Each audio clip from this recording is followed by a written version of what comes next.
Hello, lovely listeners. Welcome to In Harmony with Vitality, where we empower your journey, embracing your vitality to unleash the potential within. Hello, I'm Eva. And I'm Marta. And together we are your hosts, certified integrative nutritional health coaches and moms on a mission. We are here to guide you through the maze of health and wellness, steering clear of fat diets and one-size-fits-all solutions. We believe in a personalized approach, turning into your bio-individual needs, embracing and honoring your uniqueness, and making decisions based in your inner wisdom. This podcast is not just about facts and figures. We are here to bring you light, interesting and entertaining conversations, all backed up by science. Expect a blend of knowledge and laughter as we explore the world of well-being. And speaking of exploration, we're not just your host. We're fellow explorers on this journey. Throughout the episodes, we'll be sharing our own experiences in health, wellness, parenting, and life. Our hope is to inspire and motivate you to make positive changes in your life. Whether you're a seasoned wellness enthusiast or just starting your journey, we got something for everyone. So get ready for a dose of vitality, wisdom, and a touch of humor on In Harmony with Vitality. Join us as we navigate the exciting adventure towards a healthier, happier, and more vibrant you. Because life is a symphony, and together let's find our harmony. Empower your journey, embrace your vitality, and unleash the potential within.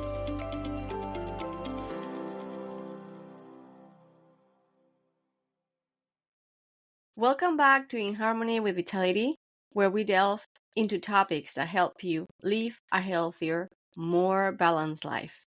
I'm your host, Marta, joined by my co-host, Eva. Hello, Eva. How are you doing? Hello, Marta. Hello, everyone. Good morning. I'm doing really good. How are you doing this morning? Oh, great. Very, very good, and very excited to talk about this topic that I think we are going to give a lot of information to our listeners. Yeah, exactly. It's a great way to continue our previous episode where we were talking about the whys you should reduce the sugar consumption, and now we are going to give you some insights about which ones you can use instead of the sugar. Yes, that's right. So let's dive in. As you said, Eva, in our last episode, we explored the dangers of sugar overconsumption, uncovering its heightened presence in various food and its harmful effect on health. Today, we're continuing that conversation by examining sugar substitutes and artificial sweeteners. While this alternative may seem like a healthier choice, there are important considerations to keep in mind. Join us as we navigate through the world of sugar substitutes, shedding light on their benefits, drawbacks, and which ones you should avoid at all costs. Yes. Wow. That's a very good summary of what we are going to talk about. So let's start to talk about what sugar substitutes are actually. So they come in various forms, from natural like the stevia or the monk fruit extract to sugar alcohols like erythritol and xylitol. And these alternatives offer sweetness without the added calories and the blood sugar spike associated with traditional sugar. We talked about that quite a lot in our previous episode, how sugar has a negative impact on our circulation, our mental health, our gut health. So too much sugar, we definitely need to avoid. So let's look at these sugar substitutes a little bit more, because it's important to know that they are not created equally. So stevia, which is derived from the leaves of stevia plant, is a natural calorie-free sweetener that is significantly sweeter than the sugar. it has a slightly different taste profile compared to sugar. And for some people, they say that it has a slightly bitter aftertaste, and I'm among those people. I personally, I use stevia very little because of that. Because I had not too positive experience with stevia once I baked. I think it was a cake or something like that, muffins probably, and I 100% substitute the sugar with stevia. And oh my goodness! Yes, it had such a horrible taste that I just have to throw it all out. So you have to be careful with it because it has this bitter aftertaste, and especially if you use it in elevated amounts. But I also have to admit that there is, for example, in Hungary, there is a sweetener that has xylitol and stevia in it. So they add just a little bit of stevia into it, which makes it much sweeter than if it was just xylitol. But it doesn't have the bitter aftertaste, and I do like to use that one. So I think it's just you combine both of it. It's combined. Yeah. You buy it sold already. Like that. Yeah, okay. It is sold like that. Yeah. I couldn't find this one here.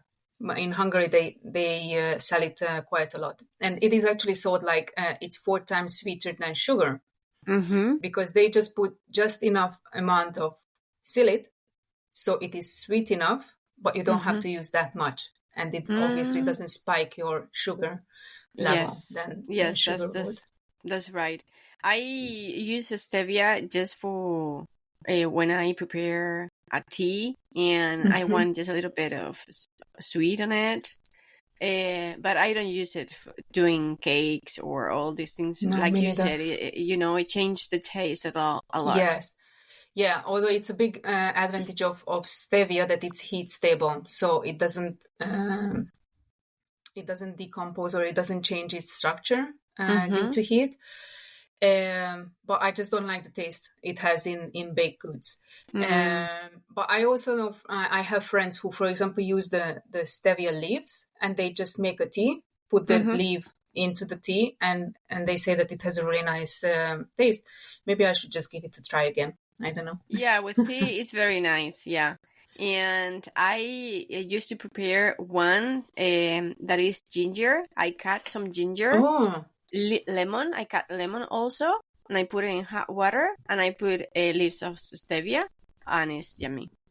That sounds actually very nice. Yeah, for winter time, I think that's a very good one because the ginger and the lemon are really good for boosting your immune system. Yes, and the stevia gives that sweet taste. Yeah, I usually do that with honey. But with honey. What? Honey. Okay. Yeah, but honey does spike your blood sugar. Yeah, it does have a high sugar content, even though it has a lot of vitamins and minerals also included. But obviously, if you have problems with your blood sugar, then you shouldn't use the honey. Yes, that's right. And another substitute that we can tag, it will be monk fruit extract. Monk fruit extract, also known as luo han wuo. I think it's pronounced like that. I don't know. Let's suppose. It's another natural calorie-free sweetener derived from the monk fruit, like stevia. It is much sweeter than sugar and can be used as a sugar substitute in various recipes. Monk fruit extract is heat stable and does not typically have a bitter aftertaste. Here in Spain, you cannot find a monk fruit extract. It used to be, but they don't sell it anymore because it has a really high cost to import this product. But I have used it because I have one colleague at the office that went to United States and bought some for me, and I really like it. It's I love it. I know, Eva, that you use it in another way. Could you just talk Yes. about? Yeah, actually, it was very interesting because when we were preparing this episode, I was like, what this monk fruit is? And then I had to realize that monk fruit, I have been using it for years, but for a totally different reason. In Hungary, you can buy the fruit itself, and it's really beneficial for your lung and your respiratory system. So my mom used to make me monk fruit tea from this fruit. Just cut it into half and with hot water boil it for a couple of minutes and then just let it settle. And it is very sweet. It was really? very sweet. Yes. Yeah, like in one big pot, which would be like minimum 1 liter of water, half of the monk fruit, and it was very sweet. So if you use too much, it's like you cannot swallow it. If you put too much, no, it was still nice. It was still nice. Probably if I would have left it for longer time, that's also true. That sometimes we left the fruit itself in it for much longer, and then it was like very sweet. But then I would just put some lemon into it, and it's still nice for tea.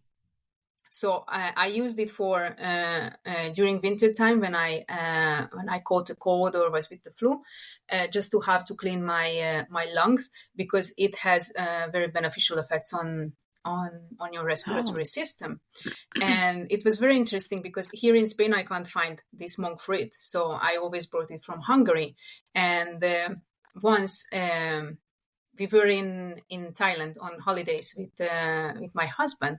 And we were walking in Bangkok, in the Chinese Chinatown part, and I saw huge bags of this monk fruit, like according to sizes. Like you could get the big ones, the smaller ones, and the medium size. And I was like, "Wow, I want them!" Because at that time I was already living here in Spain. I couldn't get it, so I always had to get it from Hungary. And obviously, there in Thailand, it was so cheap. It was unbelievably cheap there, and. So I went there to the shop and I told the guy that I wanted to buy the monk fruits. And then he was like, "Do you know what it is used for?" I was like, yeah, don't worry. And he's like, "Don't eat it. Please make sure you're not eating it." I'm like, yeah, I know. I'm just going to make some tea of it for when I catch the cold. And he made sure, like, I don't know how many times, that you do not eat it, because actually the monk fruit itself, it's toxic. So you can't eat the fruit.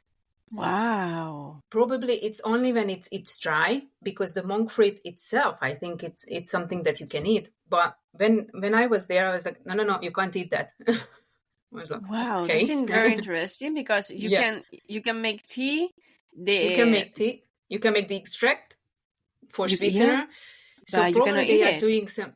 Yeah, I think it must be some part within that fruit that they were selling that is not suitable for eating, or while they are making the monk fruit extract, they are doing some processes maybe that is where they make sure that you are not eating the toxic part. But it was very interesting. If you prepare a recipe but you don't have monk fruit extract, but you have the fruit, do you think it could be possible if you make tea, and if on the recipe you use water instead of water, you use this tea that is sweet? It could be work? Probably it could work, yeah.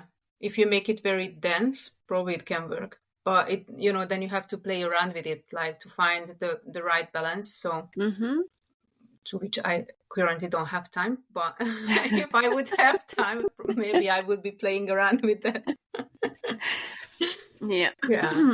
Yeah, but I know that, for example, in the States, they are selling monk fruit extract, and you can buy it even online. Yes, that's right. Yeah. So it's a pity that we cannot buy here. Yeah, it is.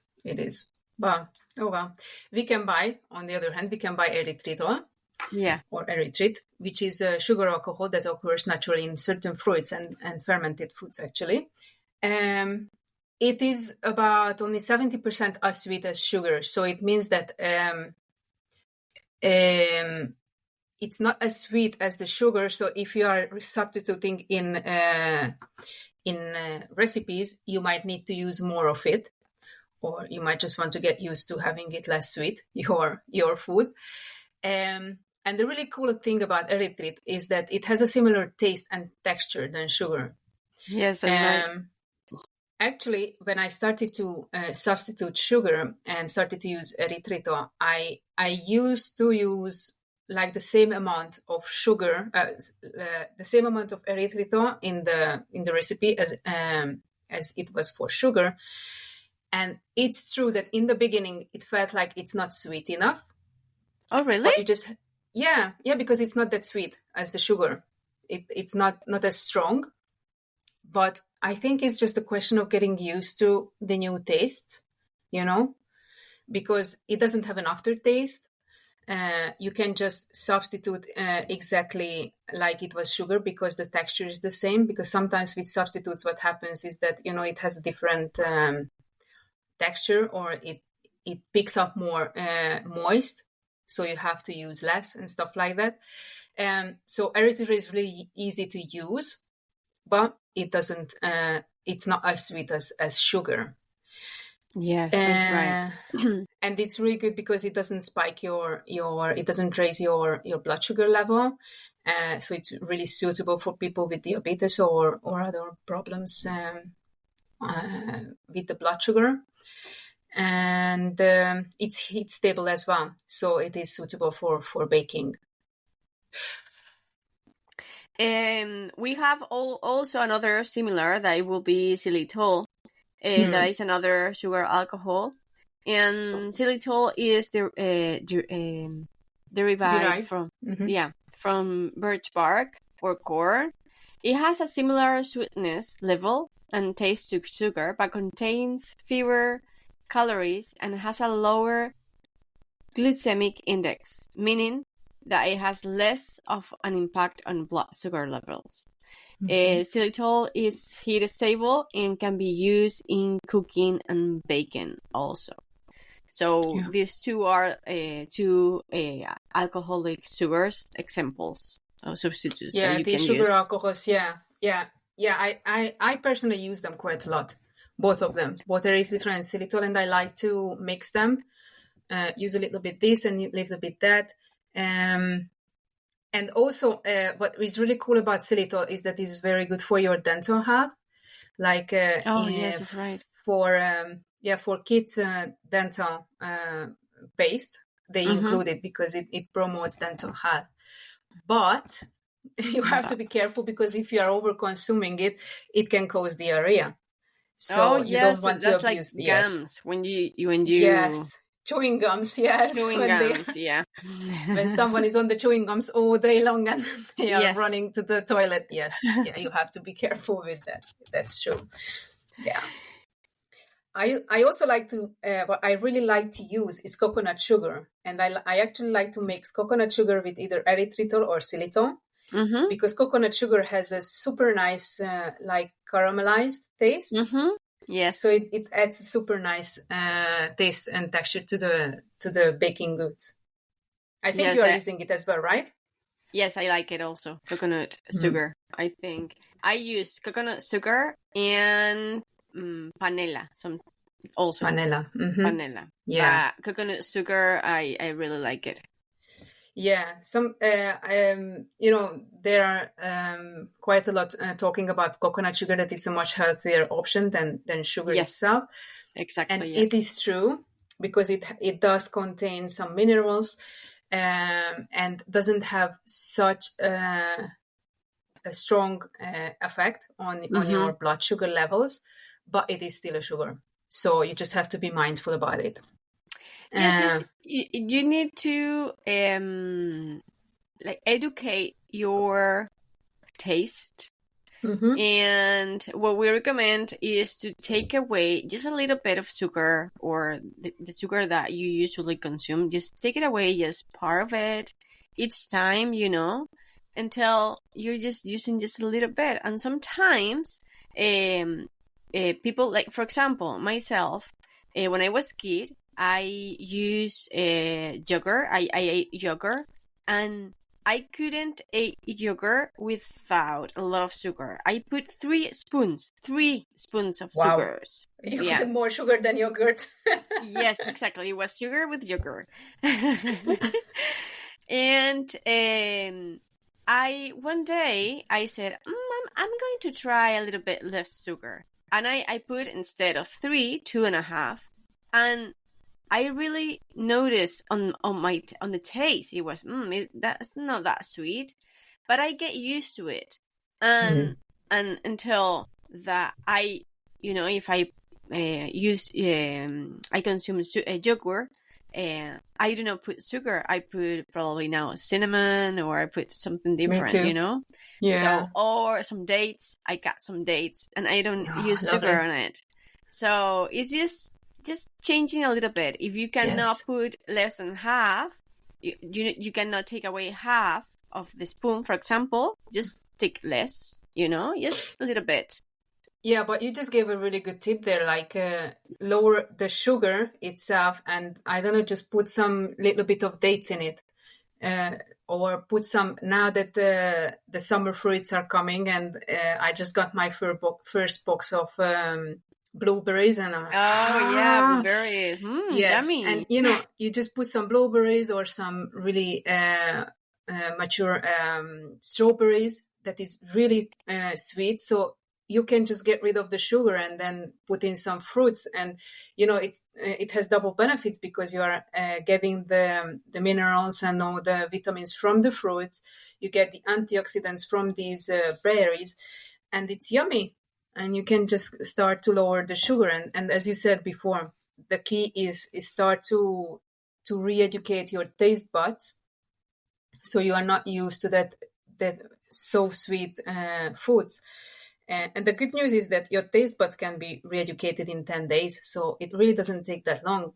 Just hold on, and, it will come. And it's so much better, because it has so many health benefits when you start lowering your sugar intake. It's unbelievable.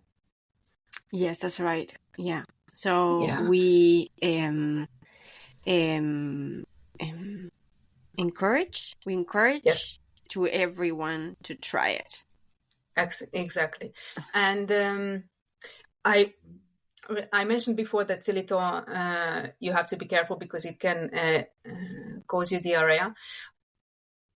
Also with erythritol, we just have to be mindful about how much you are consuming, because there are some studies that suggest that it has a negative impact on your heart health.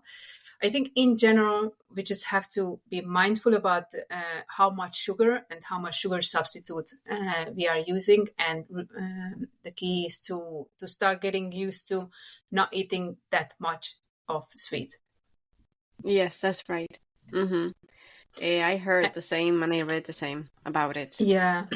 And also, you mentioned before dates for sweetening. I also use like really mature bananas. Oh, yes. That are really good for substituting the sugar in your baked goods, for example. I use bananas and dates as well, also for making like energy balls.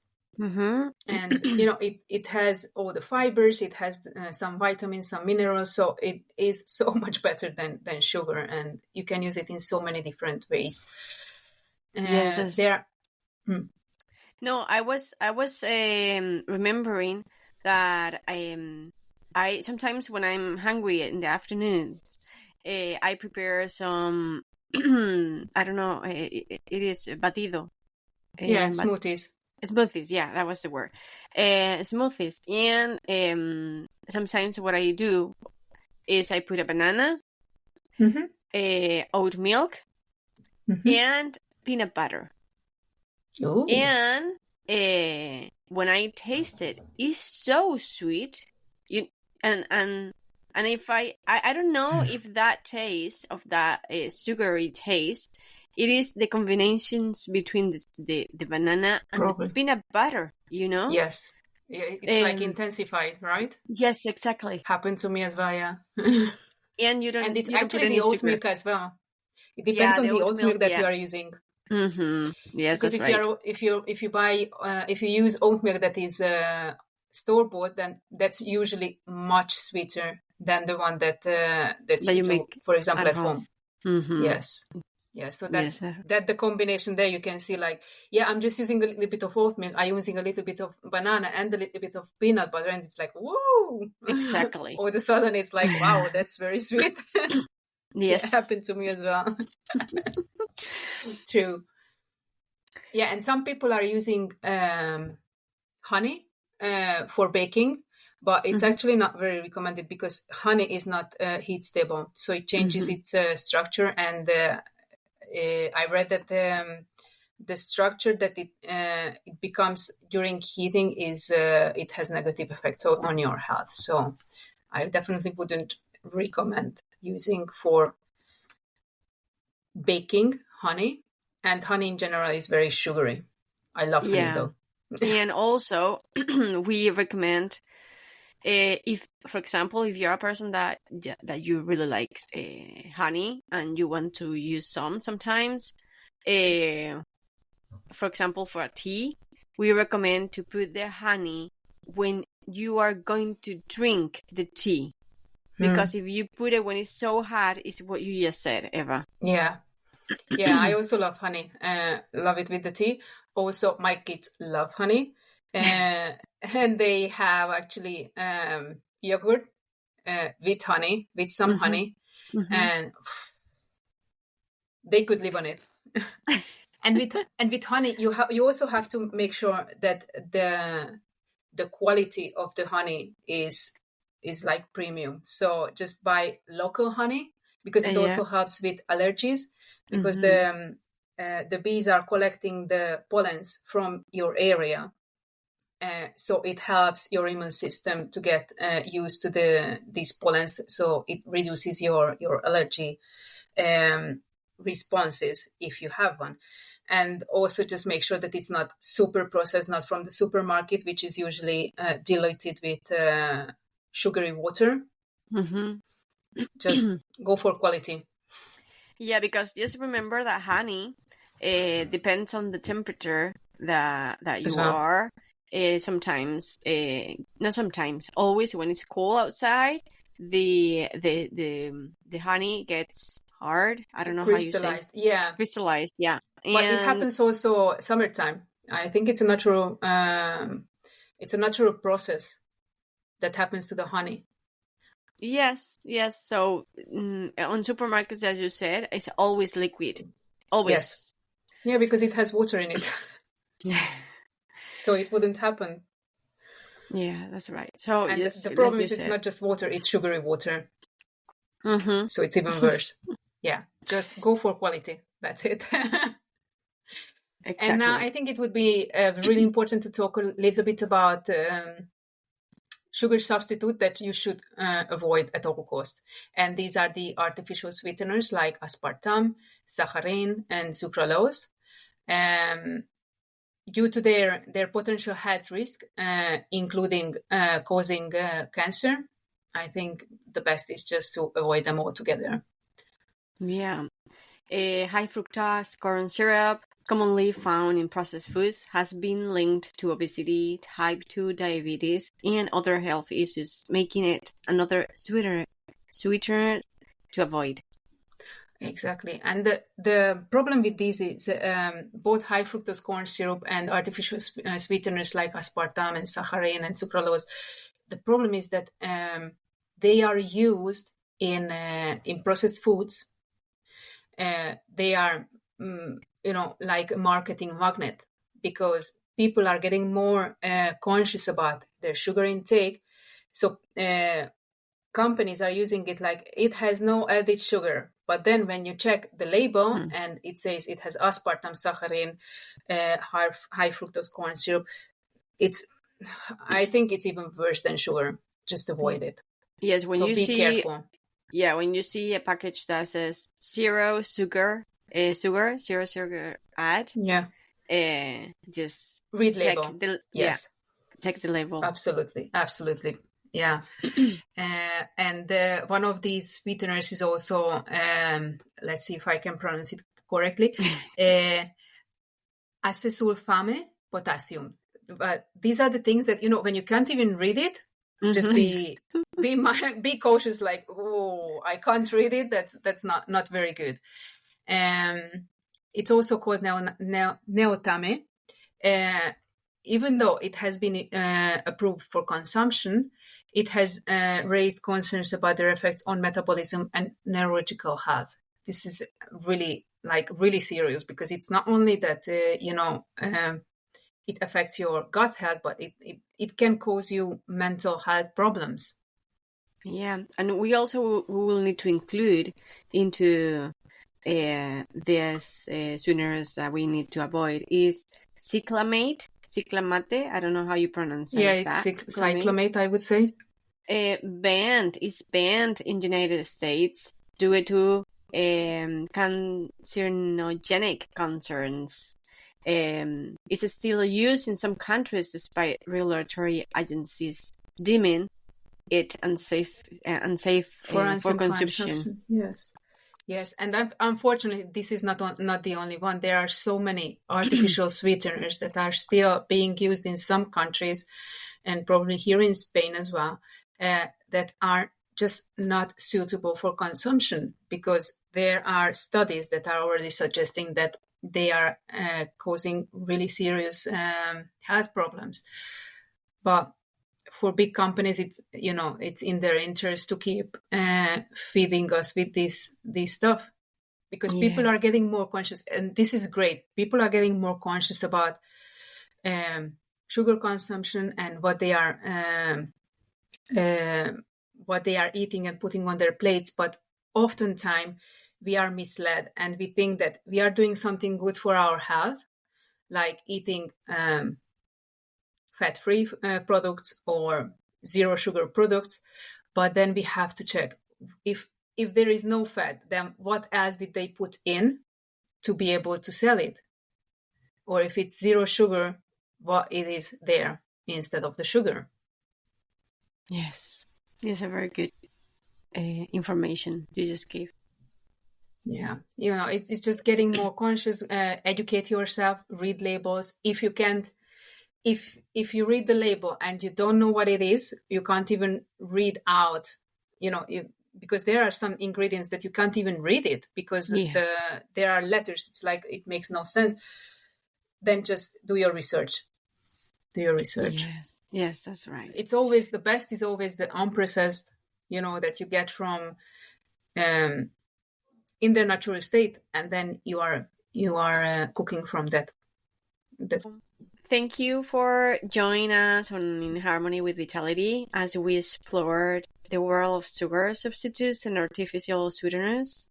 Remember, while these alternatives offer sweetness without the guilt, it's crucial to make informed choices about what goes into your body. Join us next time as we continue our journey towards a healthier, more balanced lifestyle. Until then, stay mindful, stay informed, and stay in harmony with vitality. So thank you, everybody, and we will talk to you next week. Yes, thank you. Take care. Take care. Bye.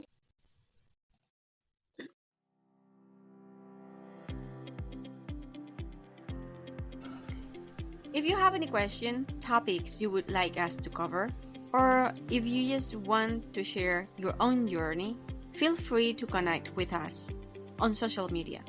We love hearing from our community. You can find all links in the show notes.